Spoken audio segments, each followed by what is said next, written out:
നല്ല പടമാണ്. നല്ല ഒരു സിനിമ, എൻജോയ് ചെയ്യാൻ പറ്റിയ ഒരു സിനിമയാണ്. Thank you. എന്താ എങ്ങനെയുണ്ട് റെസ്പോൺസ്? എങ്ങനെയുണ്ട്? കുഴപ്പമില്ല, നല്ല അടിപൊളിയാണ്.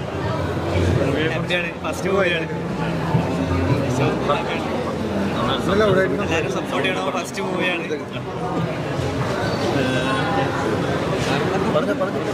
എനിക്ക് പറയാനുള്ള ഞാൻ പറഞ്ഞു കണ്ടപ്പോൾ അനുഭവം പറഞ്ഞു. അടിപൊളി എക്സ്പീരിയൻസ് ആയിരുന്നു. എന്തായാലും ഒരു ഡിഫറെൻറ്റ് എക്സ്പീരിയൻസ് ആയിരിക്കും എല്ലാവരും. പടം തിയേറ്ററിലൊന്ന് കാണണം. ഫൈറ്റൊക്കെ ഡ്യൂപ്പില്ലാതെ ചെയ്തിരിക്കുന്നത്. എങ്ങനെ ആക്ഷൻ്റെ അത് സ്വന്തമായിട്ട് തന്നെ ഡ്യൂപ്പൊന്നും ഇല്ലാതെ ചെയ്തത്. നമ്മുടെ മാഫിയ ശശി സാറായിരുന്നു സ്റ്റണ്ട് ഡയറക്ട് ചെയ്ത്. എടുത്തിട്ടാണ് കംപ്ലീറ്റ് ആക്കിയത്. സോങ്ങുകൾ 3 സോങ്സ് ഉണ്ട്. യേശുദാസ് സാറാണ്, ശ്രേയ ഘോഷൽ മാഡം ഉണ്ട്, പിന്നെ നജീം അർഷാദ്, പിന്നെ ഷാദാബ്. സോ എല്ലാ അടിപൊളി പാട്ടാണ്. എല്ലാവരും തിയേറ്ററിൽ വന്ന് കാണണം, സപ്പോർട്ട് ചെയ്യണം. 4 ദിവസം കൊണ്ടാണ് ആ ഫൈറ്റ് കംപ്ലീറ്റ് ചെയ്തത്. പിന്നെ ഒരു പ്രത്യേകതയുള്ളൊരു സിനിമ ആയിട്ട് എനിക്ക് ഫീൽ ചെയ്തു. എൻ്റെ ആദ്യത്തെ സിനിമയായ ഇൻഹരി ഹർമാർ കഴിഞ്ഞിട്ട് വേറെ വ്യത്യാസമായ ഒരു സിനിമയായിട്ട് എനിക്കിതിനെ തോന്നുന്നു. എല്ലാവരും ഒന്ന് കണ്ട് ആസ്വദിക്കണമെന്ന് ആഗ്രഹിക്കുന്നു. എന്തുകൊണ്ടും നല്ലൊരു സിനിമയായിട്ടാണ് തോന്നുന്നത്. കാരണം നമ്മൾ അടിയന്തരാവസ്ഥ കാലത്ത് ഏകദേശം ഒരു 1975 അല്ലെങ്കിൽ ഒരു 50 വർഷം പുറകിലേക്കുള്ള ഒരു ചിത്രമായിട്ട് നമുക്കിതിനെ കാണുന്നത്.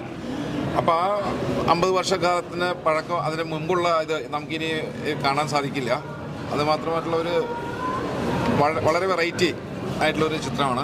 തീർച്ചയായിട്ടും ഒരു ക്രിസ്ത്യൻ പശ്ചാത്തലമുള്ള ഒരു കുടുംബത്തിൻ്റെ ഒരു കഥയാണ്. ആ വിശ്വാസത്തിൽ വളർന്നു വരുന്നതിൽ ഒരു പോസിറ്റീവായിട്ടുള്ള ഒരു മെസ്സേജാണ് ഈ ചിത്രം കൊടുക്കുന്നത്. അത് ഈ ഒരു കാലഘട്ടം നമ്മളാരും കാണാത്തൊരു കാലഘട്ടമാണ്.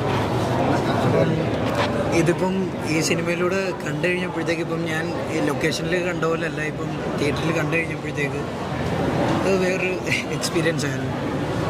എല്ലാവരും ഫാമിലിയായിട്ട് വന്ന് കാണുക, സപ്പോർട്ട് ചെയ്യുക. നമുക്ക് വ്യത്യസ്തമായ ഒരു അനുഭവം തരുന്ന ഒരു സിനിമയാണ്. കാരണം നമ്മൾ കണ്ടിട്ടില്ലാത്തൊരു കാലഘട്ടം.